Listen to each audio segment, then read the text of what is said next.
Gaurav Sawant and Geeta Mohan, they've been, of course, getting us all the updates from the ground. Gaurav is reporting from Kyiv. Geeta has been getting us all the updates from Donetsk. Gaurav, I want to come across to you first, and let's focus on the big headline of the day. The fact that Russia is out of the UN Human Rights Council. What really do you think will be the reaction from Russia? What does this mean, really, in the global geopolitical order? Ukraine has thanked the world for overwhelming support in Russia's suspension from the UNHRC. Ukraine's foreign minister Dmytro Kuleba took to Twitter to say that he's thankful to the world, he's thankful to the countries that have voted against Russia, saying that they are on the right side of history, and the fact that according to Ukraine, Russia, accused of war crimes, should not have a place on the UNHRC. So while this move has been welcomed by Ukraine, there is also the realization of the fact that these steps are merely symbolic and they will only push Russia against the wall. Will it deter Russia from taking the kind of actions that Russia has been taking in the past 43 days and intends to take, especially towards the south and east of this country, where intense operations continue around Mariupol, where once again Ukraine has issued and accused Russia of killing 5,000 innocent people in Mariupol, a charge that Russia has denied, leveling counter-allegations against Ukraine, saying that they've been carrying out false flag operations like in Bucha. So allegations and counter-allegations continue, but on Russia's suspension from the UNHRC, Ukraine has welcomed the move. So Ukraine has, in fact, also been saying that Russia should be out of the UN Security Council. So they're very happy with this development. Gaurav, stay on with me. I want to also bring in Geeta on this to understand, Geeta, how Russia has taken this news. What was their first reaction to their removal and suspension from the Human Rights Council?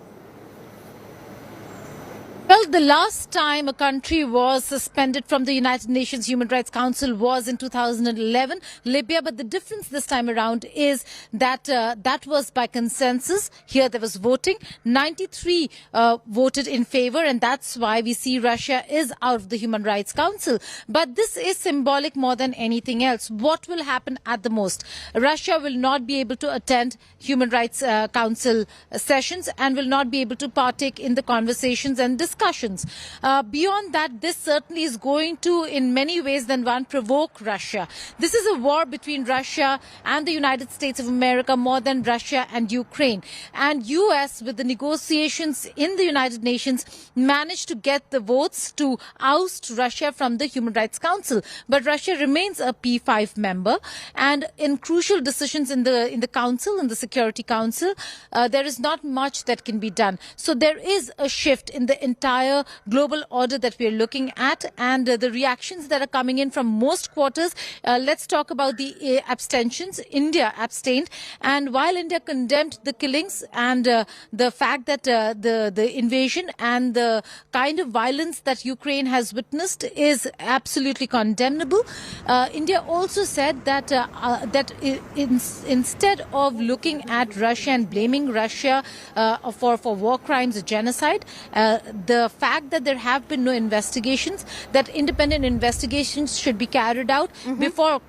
calling out a country and blaming a country for such serious crimes is something that should be looked into. So most of the countries that abstained had the very same explanation, including the ones who voted against the resolution. They're saying that first investigations, independent investigations, should have been carried out before putting this entire resolution to vote. Right. You know, the idea of this kind of a step is to send across a message to China, to Russia, I beg your pardon. And Gaurav, the question will be whether that actually works. Will this have a reverse impact instead of Russia becoming all the more aggressive in its conflict with Ukraine? What do you think will play out on the ground now in Ukraine as a result of what's happened at the United Nations?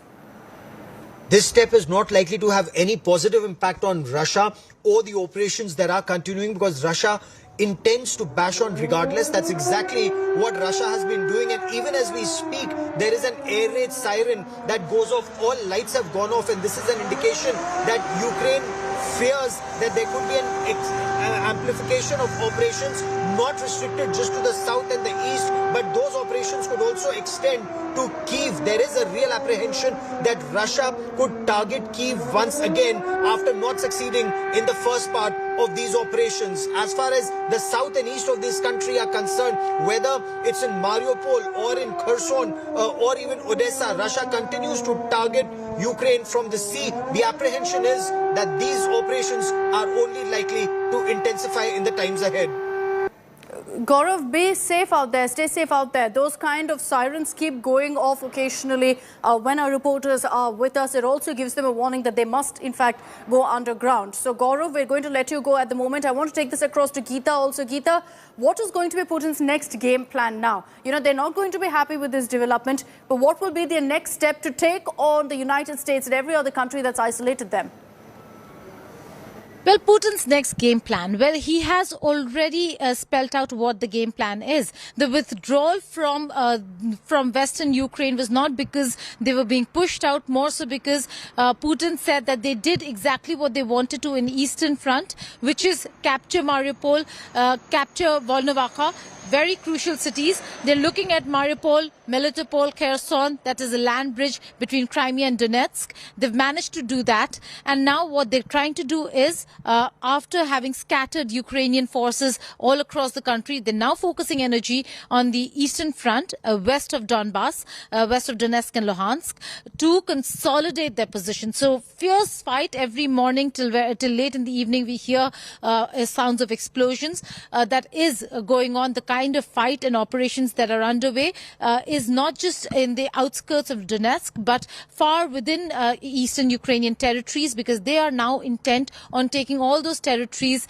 that are considered part of Donetsk Oblast, that's the Donetsk region, and Luhansk Oblast, that's the Luhansk region. So they are looking at now consolidation and this fierce fight that's going on in the entire region on the eastern front of Ukraine and southern front of Ukraine. So we'll be coming across to